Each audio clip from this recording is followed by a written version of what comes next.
तो हेलो दोस्तों, welcome back to my channel Chanakya physics classes. तो आज का हमारा गोल है, आज का हमारा एम है, जो आज हम सीखने वाले हैं वो है सरफेस टेंशन। जो हमारे माथे पे आता है वो वाला नहीं, ये सरफेस टेंशन अलग है। दूसरा है सरफेस एनर्जी और तीसरा है इंटरमोलिकुलर फोर्स ऑफ अट्रैक्शन। इसमें दो इंटरेस्टिंग बातें सीखेंगे, एक है कोहेसिव फोर्स और दूसरी है एडहेसिव फोर्स। तो आइए इस टॉपिक को शुरू करते। तो इस टॉपिक को शुरू करने से पहले आपसे एक छोटी सी रिक्वेस्ट है कि वीडियो आप लास्ट तक जरूर देखना, और इससे पहले के जो सारे के सारे लेक्चर्स है वो आप यहाँ जरूर देख के आना, या नहीं भी देखे हो तो इस वीडियो के बाद वो देख लेना, वो आपको सारे के सारे लिंक डिस्क्रिप्शन में मिल जाएंगे। तो आइए इस टॉपिक को शुरू करते हैं।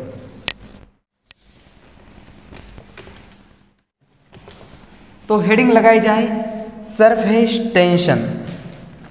जैसे कि हम लगाने ही वाले हैं, आप भी जल्दी से लगा लो सरफेस टेंशन। बहुत ही इंटरेस्टिंग सा मुद्दा है सरफेस टेंशन।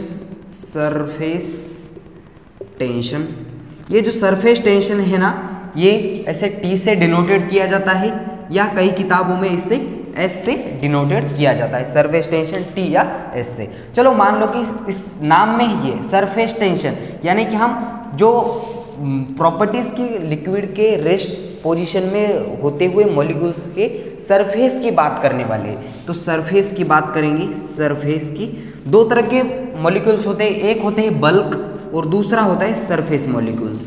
बल्क मॉलिक्यूल्स और सरफेस मॉलिक्यूल्स। बल्क का मतलब क्या होता है, ये एक ऐसा कंटेनर है, इस कंटेनर के हमने ऐसा वाटर भर दिया है, कोई लिक्विड फ्लूइड भर दिया है, मान लो इसमें फ्लूइड, और इसके अंदर जो मॉलिक्यूल्स होते हैं उसको बोलते हैं बल्क मॉलिक्यूल्स। Bulk molecules. और हम जो सीखने वाले ये सरफेस के मॉलिक्यूल्स के बारे में, ये वाले सरफेस के मॉलिक्यूल्स के बारे में हम सीख रहे हैं। तो ये सरफेस टेंशन क्या होता है ना, ये एक बहुत ही इंटरेस्टिंग सी प्रॉपर्टी है लिक्विड की।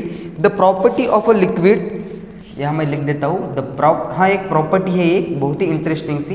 The property of a liquid, क्या बोल रहे यार, the property of a liquid surface, the property of a liquid surface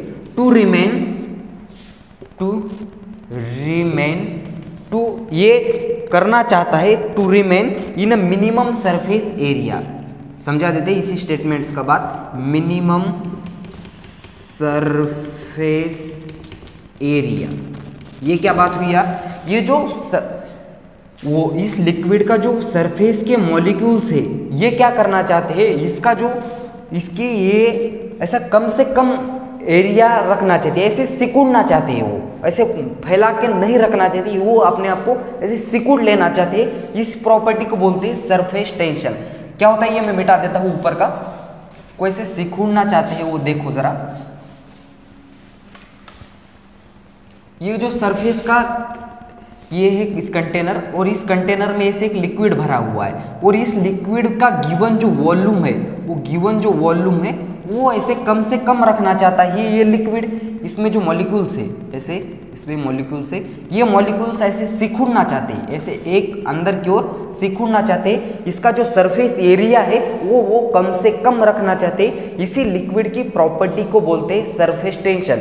ये एक्सपेरिमेंट के थ्रू कई हद तक एक्सपेरिमेंट प्रूफ भी किया गया है। वो कैसे किया था, ऐसे मान लो कि हमने एक फ्रेम ले ली, और इस फ्रेम में क्या किया, एक ऐसे एक स्लाइड रख दिया, जो कि वो स्लाइड कैसी है, जो वायर है वो ऐसे मूव कर सकता है, स्लाइडिंग वायर है वो, ये कैसा वायर है, स्लाइडिंग वायर, ये ऐसे मूव हो सकता है।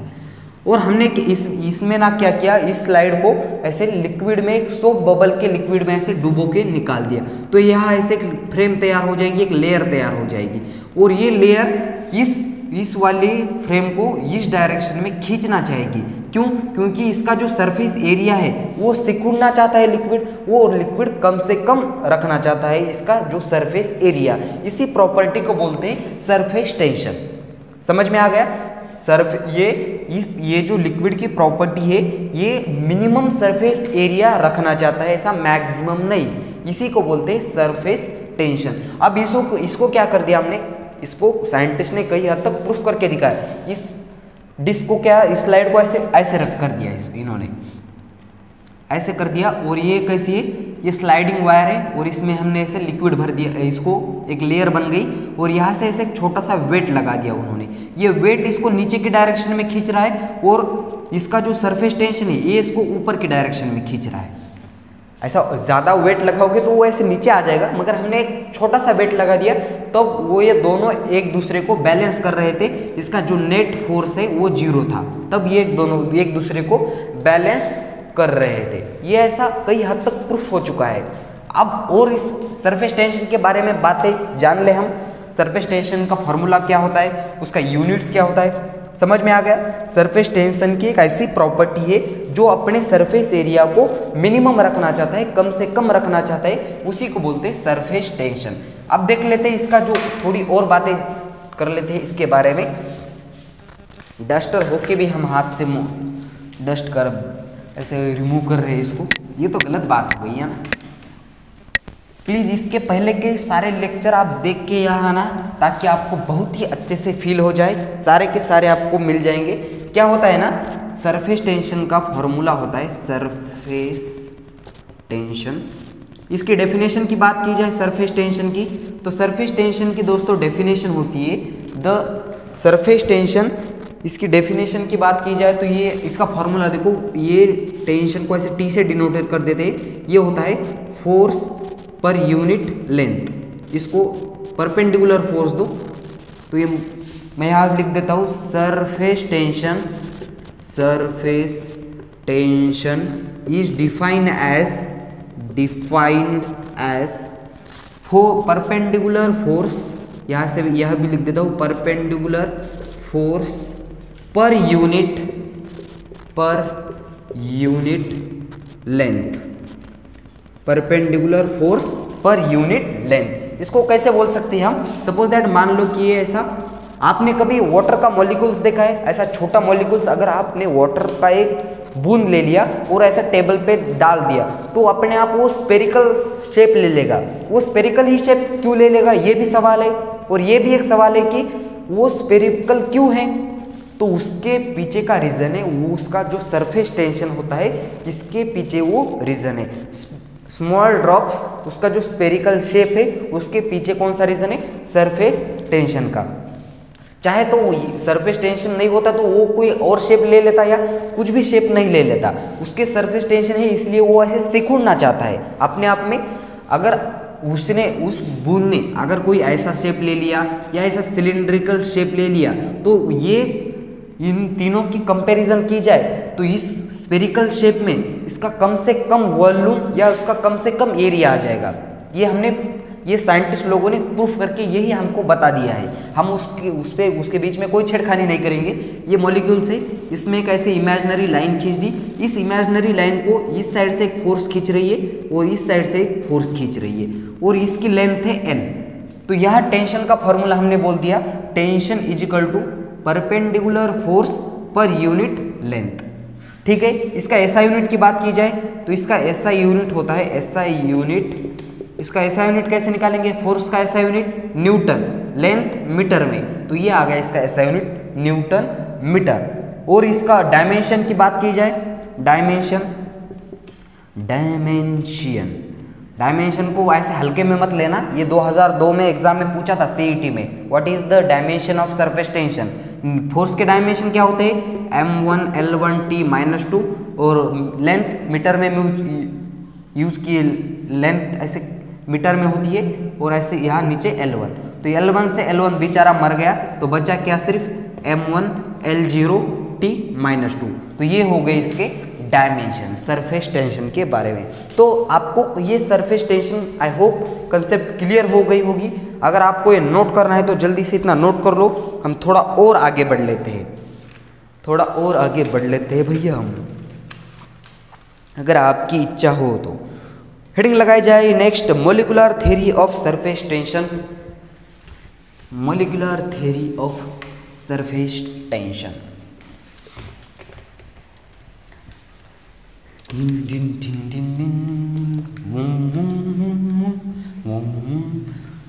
Molecular theory of surface tension.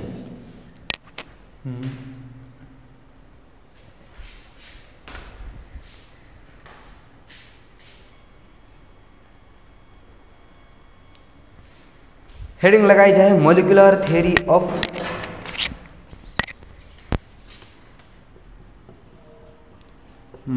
molecular theory of surface tension.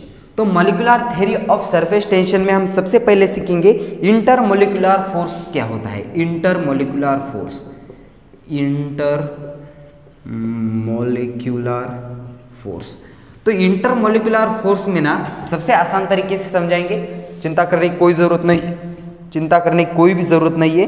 कोई भी मैटर हो, इंटरमोलिकुलर फोर्स में क्या है, कोई भी अगर मैटर हो, कोई भी मैटर हो तो वो कुछ मॉलिक्यूल्स से बना होता है, मेड अप ऑफ मॉलिक्यूल्स, वो मॉलिक्यूल्स से बना होता है, वो मॉलिक्यूल से बना होता है। और उस मॉलिक्यूल्स में कोई भी मैटर कुछ मॉलिक्यूल्स से बना होता है और वो मॉलिक्यूल्स दो तरह के हो, any two types of matter, any two types of molecules, any two types of molecules, उसके बीच में ना एक फोर्स ऑफ अट्रैक्शन होता है इन दोनों के बीच में। Each molecules, force of attraction, force of attraction of each molecules, of each molecules, इसी को बोलते हैं इंटरमोलिकुलर फोर्स ऑफ अट्रैक्शन। कोई भी मैटर हो वो कुछ मॉलिक्यूल्स से बना होता है और वो मॉलिक्यूल्स एक दूसरे को ऐसे अट्रैक्ट कर लेते हैं, उसी अट्रैक्शन को, उसी फोर्स को बोलते हैं इंटरमोलिकुलर फोर्स ऑफ अट्रैक्शन। इसकी डेफिनेशन की बात की जाए तो इसी तरह की डेफिनेशन बन जाएंगी वो matter is a made up of molecules, any two molecules attract to each other, this force between molecules is called as a intermolecular force of attraction. अब ये दो तरह का फोर्स ऑफ अट्रैक्शन हो सकता है। कौन कौन से दो तरह का? एक हो सकता है कोहेसिव फोर्स और दूसरा हो सकता है एडहेसिव फोर्स। अब देखते हैं कोहेसिव फोर्स क्या बोलता है और एडहेसिव फोर्स क्या।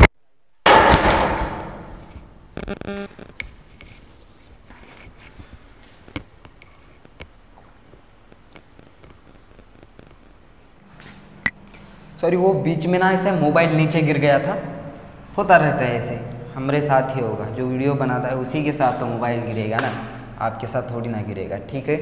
तो देखो क्या हम नेक्स्ट क्या सीख रहे हैं हम इसमें, कोहेसिव फोर्स और एडहेसिव फोर्स क्या होता है।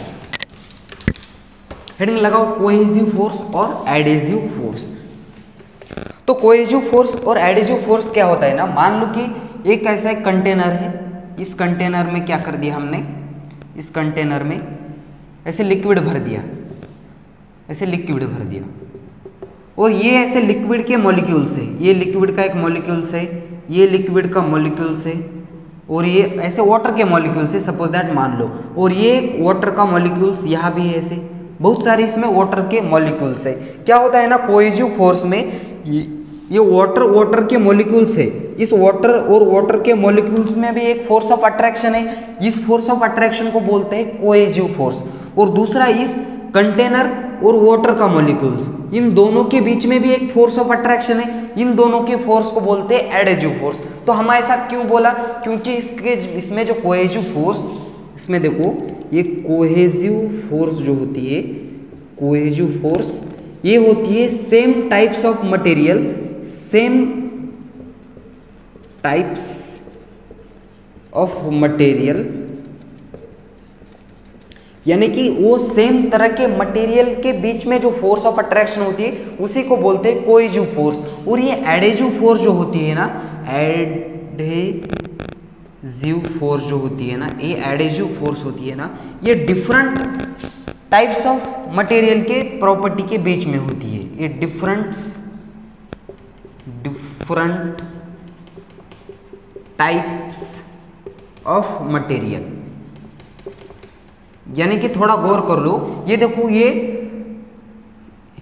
जो वाटर का मॉलिक्यूल्स है और ये कंटेनर के जो मॉलिक्यूल्स है वो डिफरेंट प्रॉपर्टी फॉलो करते हैं। इसकी प्रॉपर्टी और वाटर मॉलिक्यूल्स की प्रॉपर्टी और इस कंटेनर के मॉलिक्यूल्स की प्रॉपर्टी कैसे है, डिफरेंट है। और इन दोनों के बीच में जो फोर्स होता है उसको बोलते हैं एडहेसिव फोर्स। और ये देखो वाटर और वाटर, इसकी जो ये जो सेम प्रॉपर्टी है इनकी, वो ये वाटर का मॉलिक्यूल्स, ये वाटर का मॉलिक्यूल्स, इन दोनों वाटर के मॉलिक्यूल्स में एक फोर्स ऑफ अट्रैक्शन होता है, उसी को बोलते हैं कोहेजिव फोर्स। समझ में आ गया? कोहेजिव फोर्स और एडेजिव फोर्स क्या होती है? इसके डेफिनेशन की बात की जाए तो वो होती है the force of attraction between the molecules for same property. समझ में आ रहा है? Between molecules of same substance is called as a cohesive force. और ये जो कोहेजिव फोर्स होता है ये स्ट्रॉन्गेस्ट फोर्स होता है, किसमें? स्ट्रॉन्गेस्ट होता है सॉलिड में।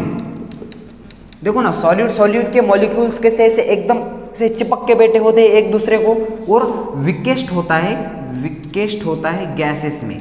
गैसेस के मॉलिक्यूल्स ऐसे घूमते रहते हैं ना आपस में, यहाँ कुछ मॉलिक्यूल्स, यहाँ कुछ, एयर के मॉलिक्यूल्स देखो ऐसे ऐसे यहाँ वहाँ घूमते रहते हैं। मगर कोई सॉलिड हो तो वो सॉलिड ऐसे एक जगह ऐसे बैठ के रखता है। क्यों? क्यों? उसके इसमें जो मॉलिक्यूल्स के बीच का जो फोर्स होता है वो बहुत ही स्ट्रांग होता है, और वो सेम मॉलिक्यूल्स के बीच में जो फोर्स होता है उसको हम कोहेजिव फोर्स बोलते हैं। ठीक है, अब देखो यहाँ एक ग्लास है और इस ग्लास में क्या है? पानी है। इस पानी और ये वाटर और इस ग्लास के बीच में जो फोर्स ऑफ अट्रैक्शन है उसी को बोलते हैं एडेजिव फोर्स, और वाटर के बीच में जो फोर्स है उसी को बोलते हैं कोहेजिव फोर्स।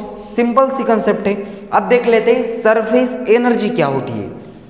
देख ले सरफेस एनर्जी, मिटा दो इसको, मिटा रहा हूं, जल्दी से नोट करना हो तो कर लो। इसकी डेफिनेशन आपको और एक इम्पॉर्टेंट बात, अगर आपके इसको नोट्स पीडीएफ चाहिए, मैंने हाथों से लिखी हुई हैंड रिटन नोट्स चाहिए तो मुझे आप मैसेज कर देना, मेरा साइड में आपको नंबर दिखाई दे रहा होगा, तो आपको वहाँ इसके नोट्स भी मिल जाएंगे। तो हेडिंग लगाई जाए सरफेस एनर्जी।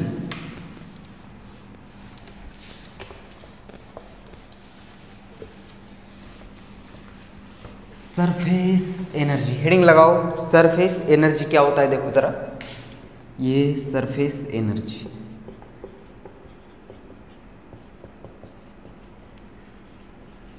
तो सरफेस एनर्जी क्या होती है ना, मान लो कि तुम्हारे पास एक ऐसा कंटेनर है और इस कंटेनर में हमने ऐसा लिक्विड भर दिया है। लिक्विड मतलब कोई भी कुछ तो है इसमें, ऐसा लिक्विड भर दिया है, और यहाँ एक मॉलिक्यूल्स है। यहाँ देखो, इसको ना यहाँ से एक मॉलिक्यूल्स दूसरा इसी जात का खींच रहा है, इसको हम कोहेजिव फोर्स बोलते हैं। इसी को यहाँ से एक मॉलिक्यूल्स खींच रहा है, यहाँ से एक मॉलिक्यूल्स खींच रहा है, और यहाँ से इसको सारे तरह से इसको, ये जो बल्क मॉलिक्यूल्स है इसको बल्क मॉलिक्यूल्स कहते हैं। बल्क मॉलिक्यूल्स, ये बल्क मॉलिक्यूल्स को चारों तरह से उसी टाइप्स के फोर्स खींच रहे हैं। इसका मतलब इसके ऊपर जो नेट फोर्स है एफ नेट, ये वो जो है वो 0 है। मगर अब देखो जरा, यहाँ एक इसके सरफेस पे एक मॉलिक्यूल्स है। इस सरफेस को कौन कौन से मॉलिक्यूल्स खींच रहे हैं? ऊपर से एयर खींच रही है और नीचे से इसी टाइप्स के मॉलिक्यूल्स खींच रहे हैं। इसी टाइप्स के मॉलिक्यूल्स ऐसे इसको नीचे से खींच रहे हैं। मगर ऊपर से जो लगने वाली जो फोर्स है वो थोड़ी कम है। एयर ना फोर्स है ही नहीं, मगर इसके कंपैरिजन में बात की जाए तो वो बहुत ही कम है। ये मॉलिक्यूल्स को ऐसे नीचे की डायरेक्शन में खींच रहा है, तो इसके ऊपर कुछ वर्क हो रहा है। तो इस सरफेस एनर्जी को ऐसे चेंज इन वर्क भी बोल देते हैं, या इसको यू भी बोल देते हैं, या इसको चेंज इन यू भी बोल देते हैं। कितने सारे नाम है इसके। सरफेस एनर्जी को इसके ऊपर कोई वर्क हो रहा है इसलिए उसको चेंज इन वर्क भी बोल देते हैं, इसको यू से भी डिनोटेट कर देते हैं, और ऐसे चेंज इन यू भी ऐसे बोल सकते हैं हम उसको। अब क्या हो रहा है, ये लगातार प्रोसेस होगी। कुछ मॉलिक्यूल्स ऐसे ऊपर जाएंगे और इस मॉलिक्यूल्स को ऐसे नीचे खींचेंगे, यानी कि इस सरफेस में जो ये प्रोसेस हो रही है ये हमेशा लगातार प्रोसेस होने वाली है। इस प्रोसेस को बोलते हैं सरफेस एनर्जी। यानी कि देखो जरा, जो सरफेस का मॉलिक्यूल्स है, सरफेस के मॉलिक्यूल्स में इस बल्क के यहाँ देखो, ये सरफेस का मॉलिक्यूल्स है। इस सरफेस के मॉलिक्यूल्स के पास ज़्यादा एनर्जी होगी, एक्स्ट्रा एनर्जी होगी। इस एक्स्ट्रा एनर्जी किसके कंपैरिजन में? फॉर बल्क मॉलिक्यूल्स के, फॉर बल्क मॉलिक्यूल्स। ये बल्क का मॉलिक्यूल्स है, ये ऐसे नीचे बैठा हुआ है, रेस्ट पे बैठा हुआ है, इसका मतलब उसी के पास कोई भी एनर्जी नहीं है। मगर जो सरफेस के मॉलिक्यूल्स है वो ऐसे ऊपर नीचे हो रहे हैं, उसके पास ज़्यादा एनर्जी है, एक्स्ट्रा एनर्जी फॉर बल्क के मॉलिक्यूल्स के हिसाब से। तो उसी एनर्जी को बोलते हैं, एक्स्ट्रा एनर्जी को बोलते हैं सरफेस एनर्जी। समझ में आ गया? सरफेस मॉलिक्यूल्स ऐसे ऊपर की ओर जाना चाहते हैं। और लिक्विड सरफेस में इसकी डेफिनेशन की बात की जाए तो क्या आ जाएगी? Surface molecules have more energy than bulk molecules, this energy is called as a surface energy. इसकी डेफिनेशन लिख दूं मैं यहाँ, surface molecules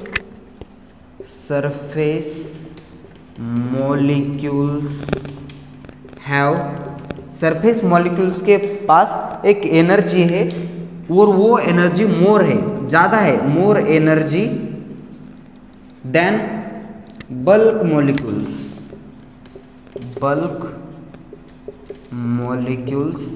this energy is called as a surface energy. ठीक है, कोई मॉलिक्यूल्स रेस्ट पे कब रुकेगा, कब वो, जब उस पे कोई भी फोर्स ना लगे, उसके पास कोई भी, उसके ऊपर कोई भी एनर्जी ना लगे, तब वो रुक जाएगा। जब उसके पास एनर्जी आ जाएगी तो वो घूमने निकलेगा, तो ये ऐसे यहाँ घूमना स्टार्ट कर देंगे। और ये सारे के सारे मॉलिक्यूल्स के, सरफेस के मॉलिक्यूल्स के साथ हर समय ये प्रोसेस होती रहती है। ये डिस्कवर किया गया है और इसी डिस्कवरी को नाम दे दिया सरफेस एनर्जी। ठीक है, तो आई होप ये टॉपिक्स आपको यहाँ तक समझ में आ गया होगा। अगर आपको ये टॉपिक समझ में आया हो तो ही इस वीडियो को लाइक कर देना। अगर आप इस चैनल पे नए हो तो इस चैनल को सब्सक्राइब कर देना, ताकि फिजिक्स के ऐसे इंटरेस्टिंग वीडियो इस चैनल पर अपलोड करते रहते हैं। जब भी हमारा ये वीडियो अपलोड होगा तब आप देख सकेंगे, जब आप हमारे चैनल को सब्सक्राइब करोगे और बेल आइकॉन को ऑल पे प्रेस करोगे। तो आई होप ये सारी इन्फॉर्मेशन आपको समझ में आई होगी। तो समझ में आया हुई तो इस वीडियो को लाइक कर देना। तो आज की वीडियो को यहाँ देते हैं फुल स्टॉप। तब तक के लिए पढ़ाई करते रहे और तब तक के लिए वेरी ऑल द बेस्ट।